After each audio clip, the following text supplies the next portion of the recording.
கர்த்தராகிய இயேசு கிறிஸ்துவின் நாமம் மகிமைப்படுவதாக. கிறிஸ்துவுக்குள் பிரியமானவர்களே, இந்த காணொளி மூலமாக உங்களை சந்திப்பதில் மிகுந்த மகிழ்ச்சி அடைகிறேன்.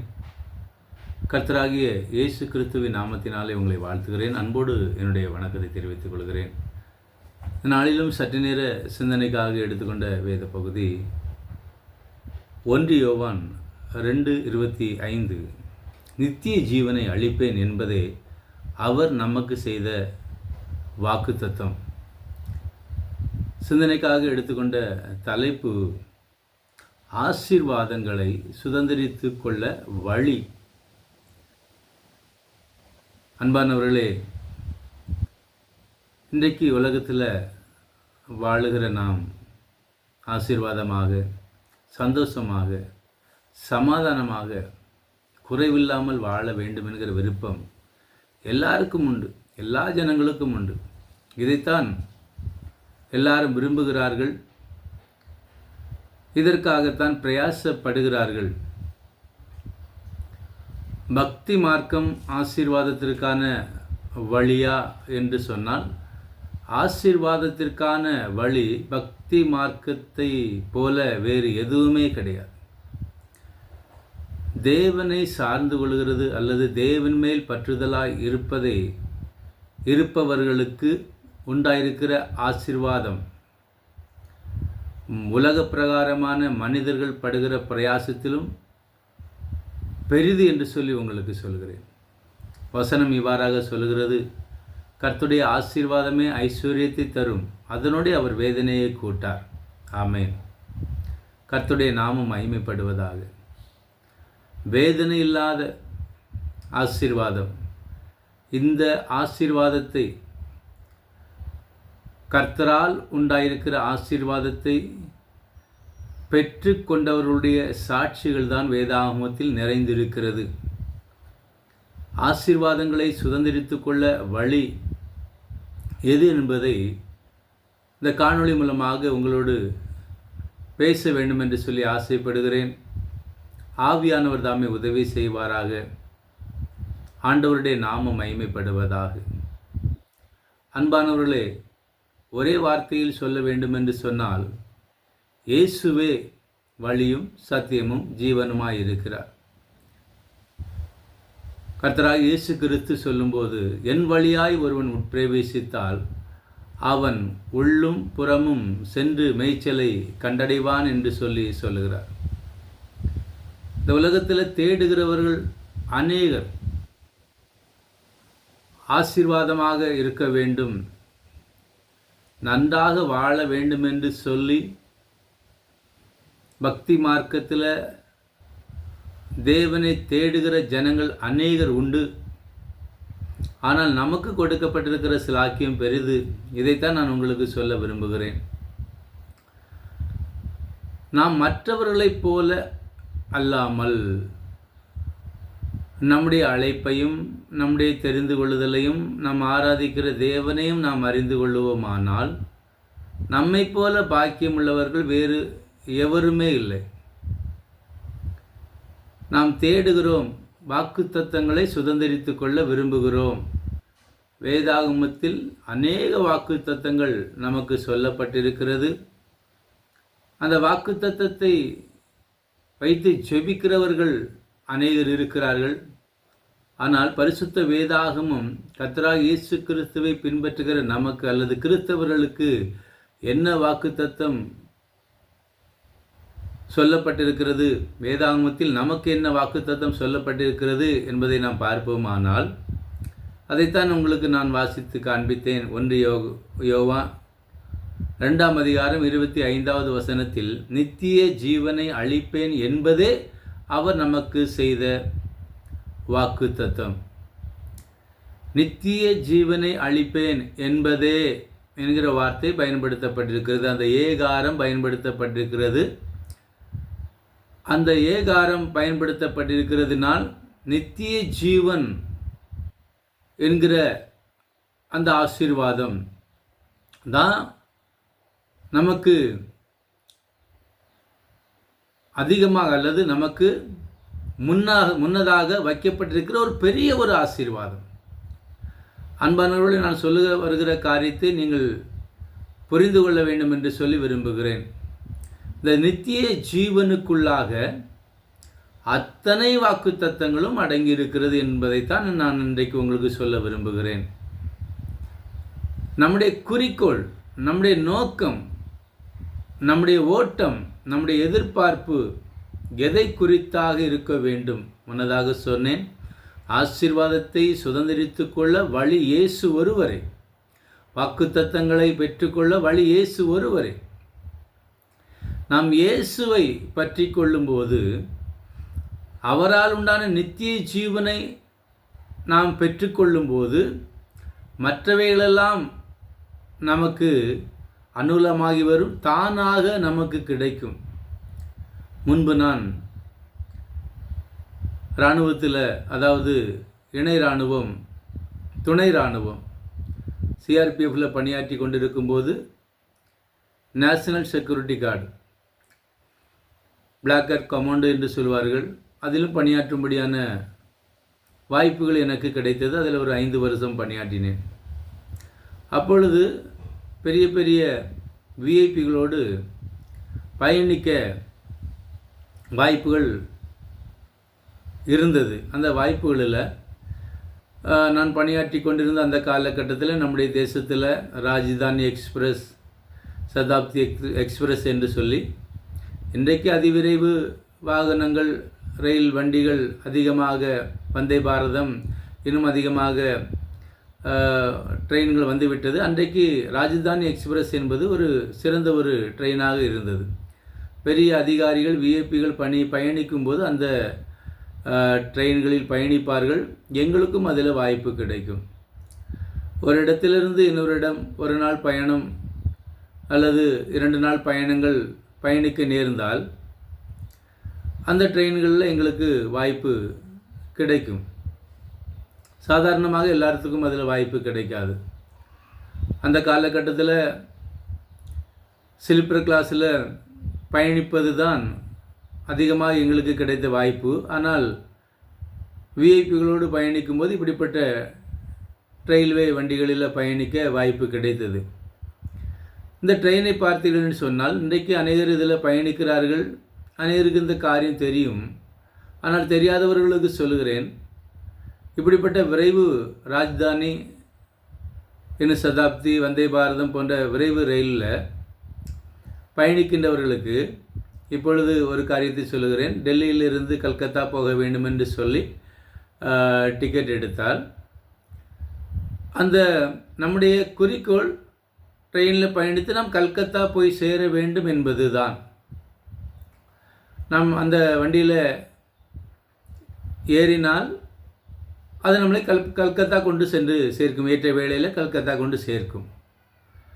மற்ற வண்டிகளிலும் இதற்கும் வித்தியாசம் உண்டு. என்னவென்று சொன்னால், இந்த வண்டியில் நம்ம டிக்கெட் எடுத்தோன்னு சொன்னால் அந்த வண்டியில் பயணப்படுகிற அத்தனை பேருக்கும் படுக்கை, உணவு, டீ, காபி ஏற்ற வேளையில் எல்லாவற்றையும் அந்த பயணிக்கு கிடைக்கத்தக்கதாக அந்த டிக்கெட்டில் எல்லாமே பேமெண்ட்டு பண்ணப்பட்டிருக்கும். அதற்காக எல்லாவற்றையும் சேர்த்து தான் அதற்காக டிக்கெட் எடுக்கப்படும். ஆனால் சிலருக்கு இது தெரியாது. நாங்கள் பயணிக்கும்போது என்னோடு உடன் பயணப்பட்டு வருகிற என்னோடு பணியாற்றுகின்ற ஒரு சிலர் என்ன செய்வார்கள் என்று சொன்னால், இந்த காரியம் தெரியாமல், எந்த காரியம் என்று சொன்னால், அங்கே படுக்கை இருக்கும், அங்கே உணவு கிடைக்கும் என்கிறதை பற்றி தெரியாமல் அவர்கள் வீடுகளிலிருந்து உணவை ஆயத்தப்படுத்தி எடுத்து கொண்டு வருவார்கள். படுக்கையை சுமந்து கொண்டு வருவார்கள். அங்கே உள்ளே வந்ததுக்கு அப்புறம்தான் அவர்களுக்கு தெரியும் அங்கே எல்லா வசதிகளும் செய்யப்பட்டிருக்கும், எல்லா வசதிகளும் அங்கே உண்டு என்பது அங்கே வந்தது பின்புதான் அறிந்து கொள்ள அவர்களால் முடியும். அந்த சூழ்நிலையில் அந்த காரியம் மிகவும் நகைச்சுவையாக இருக்கும். கிறிஸ்துவுக்குள் பிரியமானவர்களே, நான் உங்களுக்கு சொல்ல வருகிற காரியம் என்னவென்று சொன்னால், நாம் ஒரு காரியத்தை அறியாமல் இருந்தால் நம்முடைய வாழ்க்கையில் பாடுகள் பாரங்கள் அநேகம் உண்டு. அறிந்து கொள்வோமானால் சமாதானம் சந்தோஷம் மகிழ்ச்சி உண்டாயிருக்கும். எப்படி ஒரு விரைவு வண்டி ராஜதானி போன்ற ட்ரெயின்களில் அந்த பயணப்படுகிறவர்களுக்கு எல்லா தேவைகளும் அந்த ட்ரெயினுக்குள்ளாகவே சந்திக்கப்படுகிறதோ, அப்படியே கிறிஸ்தவர்களாகிய நமக்கு இந்த இம்மைக்கான எல்லா தேவைகளையும் நிறைவு செய்யும்படியாகத்தான் ஆண்டவர் நம்மை அழைத்திருக்கிறார். வசனம் இவ்வாறாக சொல்லுகிறது. ரோமர் 8ஆம் அதிகாரம் 32வது வசனம், தம்முடைய சொந்த குமாரன் என்றும் பாராமல் நம்ம எல்லாருக்காகவும் இயேசுவை ஒப்பு கொடுத்தவர். பிதாவாகி தேவனை குறித்து சொல்லப்படுகிறது. தம்முடைய சொந்த குமாரன் என்று பாராமல் நம்ம எல்லாருக்காகவும் அவரை ஒப்பு கொடுத்தவர் அவரோடு கூட மற்ற எல்லாவற்றையும் நமக்கு அருளாதிருப்பது எப்படி? எல்லாவற்றையும் நமக்கு அருள் செய்ய அவர் வல்லவராய் இருக்கிறார். என்னென்று சொன்னால், தம்முடைய சொந்த குமாரன் என்னும் பாராமல் இயேசுவை நமக்காக அவர் சிலுவையிலே ஒப்பு கொடுத்திருக்கிறார். அறிந்து கொள்ளுங்கள் கர்த்தருடைய பிள்ளைகளே. அப்போ எல்லாவற்றையும் அவர் நமக்கு செய்வார். இன்னும் வசனம் சொல்கிறது, மத்தேயு 6:3 இவ்வாறாக சொல்கிறார், 6:8 இவ்வாறாக சொல்கிறது, உங்கள் பிதாவை நோக்கி நீங்கள் வேண்டிக் கொள்கிறதற்கு முன்னமே உங்களுக்கு இன்னது தேவை என்று அவர் அறிந்திருக்கிறார். நமக்கு இன்னது தேவை என்பது அவருக்கு தெரியும், பிதாவுக்கு தெரியும். இந்த விசுவாசம் நமக்கு வேண்டும். நம்மை அழைத்தவர் உண்மை உள்ளவர், நாம் பாக்கியவான்கள். நான் அந்த ரயில்வே காரியத்தை குறித்து உங்களுக்கு சொன்னேன். ரயில் பெட்டியில் பயணம் செய்கின்றவர்களுக்கு விசேஷித்த அந்த ரயில் பெட்டி, ரயில் வாகனம், ராஜதானி போன்ற ரயில் வாகனங்களில் பயணிக்கின்றவர்களுக்கு அது எல்லாராலும் பயணிக்க இயலாது. ஆனால் பயணிக்கின்றவர்களுக்கு எல்லா தேவைகளும் அங்கே சந்திக்கப்படும். உணவு முதல் படுக்கை வசதிகள், போர்த்திக்கொள்ள போர்வைகள் என்று சொல்லி எல்லா தேவைகளும் சந்திக்கப்படும். கர்த்தருடைய பிள்ளைகளே, இன்னும் விமானத்தில் பயணிக்கின்றவர்களுக்கு இதில் மேலான காரியங்கள் செய்யப்படும். சொல்லப்படுகிற காரியம் என்னவென்று சொன்னால், குறிக்கோள் அந்த ரயில்வே வண்டியில், அதாவது அந்த வாகனத்தில் பயணிக்கின்றவர்களுக்கு குறிக்கோள் அங்கே கொடுக்கப்படுகிற உணவு பொருட்களுக்காகவோ பொருத்தி கொள்ளுகிற போர்வைக்காகவோ அல்ல. குறிக்கோள் நாம் சேர வேண்டிய, அடைய வேண்டிய இலக்கை நோக்கித்தான் நம்முடைய பயணம் இருக்குமே அல்லாமல், அந்த ரயில் வண்டியில் பயணிக்கின்றவர்கள் அந்த கொஞ்ச நேரம் கொடுக்கிற அந்த உணவுக்காகவோ அல்லது படுத்துக்கொள்கிற அந்த படுக்கைக்காகவோ அல்ல, அதில் கிடைக்கிற சுகபோகங்களுக்காக அல்ல. நம்முடைய குறிக்கோள் நாம் அடைய வேண்டிய இலக்கை, நாம் எதற்காக அந்த வாகனத்தில் பயணிக்கின்றோம், அந்த இலக்கை நாம் அடைய வேண்டும் என்பதற்காகத்தான், அந்த இடத்தை நாம் போய் சேர வேண்டும் என்பதற்காகத்தான் நாம் டிக்கெட் எடுக்கிறோமே அல்லாமல் அதில் கிடைக்கிற பொருட்களுக்காக அல்ல. அதே ஆனால் பொருட்கள் கிடைக்கும், அது தானாக கிடைக்கும், அது விரும்பினாலும் விரும்பாவிட்டாலும் கிடைக்கும். அது அருந்துவதும் சாப்பிடாமல் இருப்பதும் அதில் பயணிக்கின்றவர்களுடைய விருப்பம். அதை போலவே கர்த்தருடைய பிள்ளைகளே, நமக்கு சொல்லப்பட்டுள்ள வாக்குத்தத்தம் நித்திய ஜீவன். நம்முடைய குறிக்கோள் நித்திய ஜீவனை குறித்தது. அந்த நித்திய ஜீவனை சுதந்திரித்து கொள்ள வேண்டும் என்று சொன்னால் ஒரே வழி கர்த்தராக இயேசு கிறிஸ்து. நாம் இயேசு கிறிஸ்துவின் வழியாக பயணப்படும் போது, அதில் பிரயாசப்படும் போது, அதை அடைய வேண்டும் என்று சொல்லி அதை விரும்பும்போது, மற்ற தேவைகள், உலக பிரகாரமான எல்லா தேவைகளும் சந்திக்கப்படும், தானாக உங்களுக்கு கிடைக்கும்.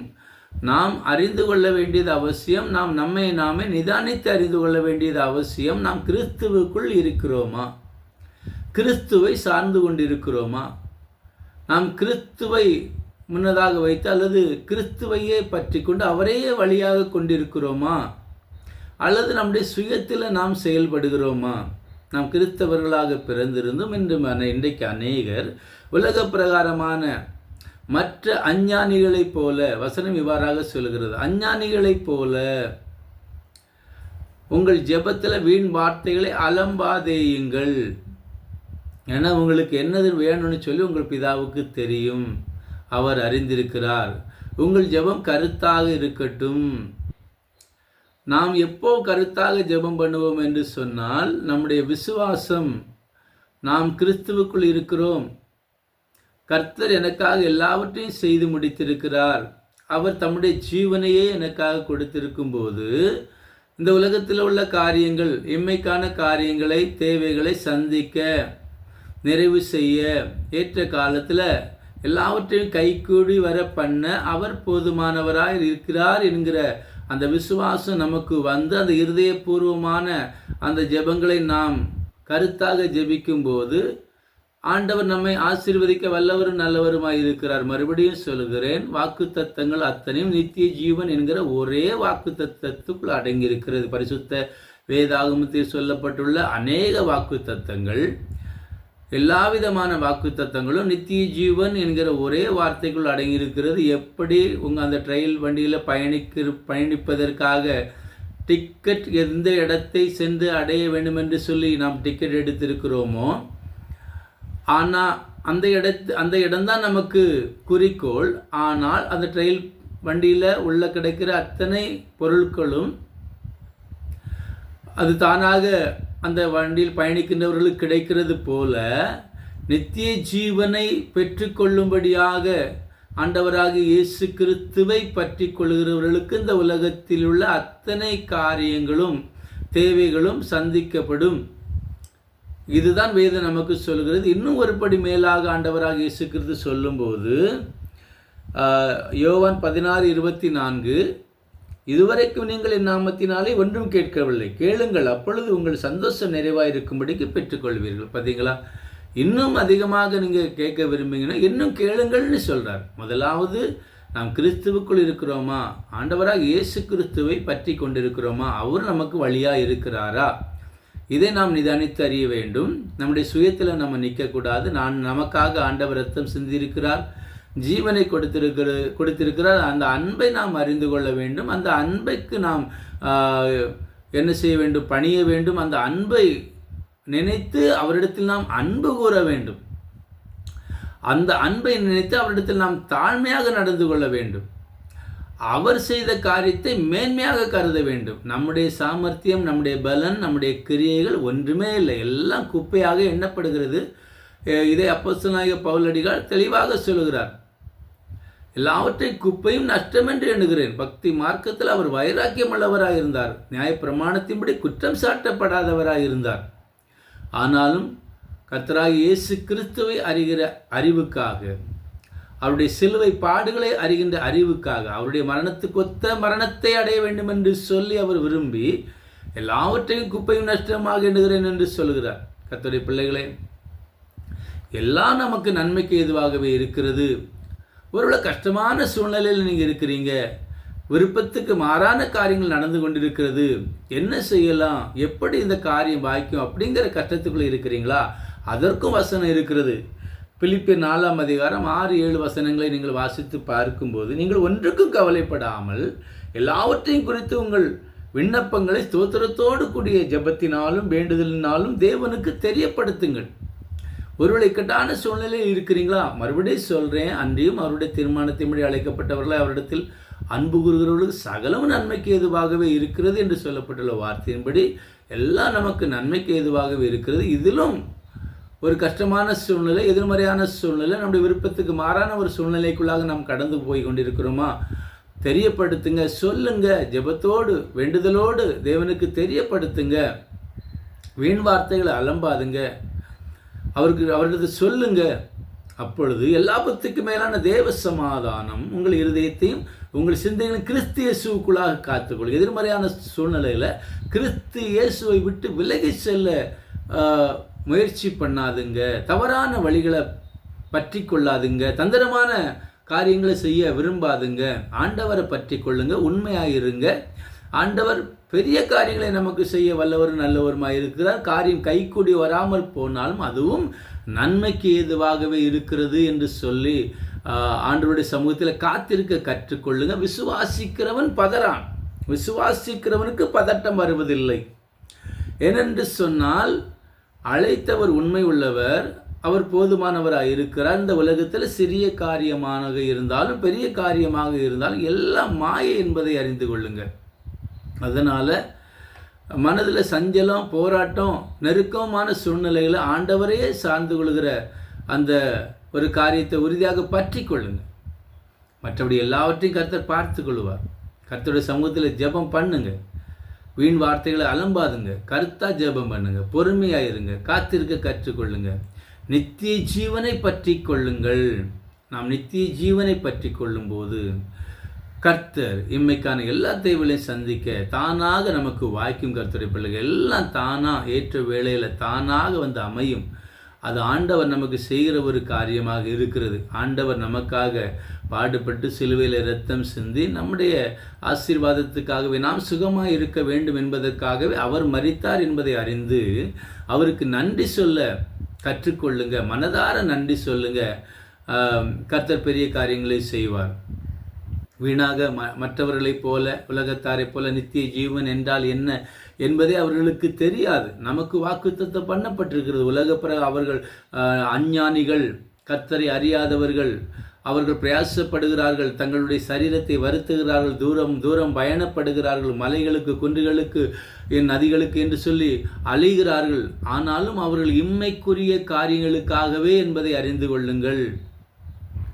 அநேகர் பக்தி மார்க்கத்தை இம்மைக்காகவே பயன்படுத்துகின்றார்கள். நமக்கு வேதம் தெளிவாக சொல்கிறது, இம்மைக்காக மாத்திரம் கர்த்தராக இயேசு கிறிஸ்துவை ஆராதித்தால் எல்லா மனுஷரை பார்க்கிலும் பரிதபிக்கப்படத்தக்கவர்களாக இருக்கிறோம் என்று சொல்லி வேதம் சொல்லுது. அதனால நித்திய ஜீவனை பற்றி கொள்ளுவோம். இயேசுவை வழியாக இருக்கிறார். எல்லா தேவைகளையும் சந்திக்க, எல்லா விதமான ஆசீர்வாதத்தினால் நம்மை நிரப்ப அவர் போதுமானவராக இருக்கிறார். வேதம் நமக்கு சாட்சி கொடுக்கிறது. கொஞ்ச காலம் உபத்திரவம் அது சீக்கிரத்தில் நீங்கும். இந்த லேசான உபத்திரவம் அதிக கனத்தையும் நன்மையும் நமக்கு கொண்டு வரும். கர்த்தர் நல்லவர். கர்த்தர் தாமே இந்த வசனத்தின் மூலமாக நம்மை ஆசீர்வதிப்பாராக. ஆமென். ஜெபம் செய்வோம். அன்பு நிறைந்த எங்கள் நல்ல ஆண்டவரே, உமக்கு ஸ்தோத்திரமப்பா. நம்முடைய பிள்ளைகள் கர்த்தாவை நீர் ஆசீர்வதிக்கிறவரப்பா. ஆசீர்வாதத்திற்கான வழி நீர் ஒருவரை வாக்குத்தத்தத்தை ஒவ்வொருவரும் பெற்றுக்கொள்ள அனுகிரகம் செய்யுங்க. நித்திய ஜீவனை பற்றி கொள்ள உதவி செய்யுங்க. மனப்பக்குவத்தை தாங்க. வீணான காரியங்களுக்கு கவலைப்படாதபடிக்கு உண்மை உறுதியாக பற்றி கொள்ள அனுகிரகம் செய்ய முடியாது ஜெபிக்கிறேனப்பா. இந்த காணொளி மூலமாக நம்முடைய வார்த்தைகளை கேட்க கிருபை பாராட்டினீர். எங்களுக்காக நீர் எல்லாவற்றையும் செய்து முடித்திருக்கிறீர். கர்த்தராக இயேசு கிறிஸ்துவின் நாமத்தினாலே ஜெபிக்கிற ஒவ்வொருவரும் சந்தோஷம் நிறைவாக இருக்கத்தக்கதாக அவர்கள் வேண்டிக் கொள்கிற எந்த காரியத்திலும் கர்த்தாவே அவர்களுக்கு அனுகூலமான வழிகளை திறந்து உம்முடைய கரத்தினால் ஒவ்வொருவரையும் ஆசீர்வதிக்க முடியாது ஜெபிக்கிறேன். உம்முடைய நாமம் மகிமைப்படட்டும். அடியேன் அப்பிரயோஜனமானவன், அடியுடைய கடமை மாத்திரம் செய்தேன். கர்த்தராக இயேசு கிறிஸ்துவின் நாமத்தினாலே ஜெபிக்கிறோம் ஜீவனுள்ள பரிசுத்த பிதாவே. ஆமேன். ஆண்டவர் உங்களை ஆசீர்வதிப்பாராக. ஆமேன்.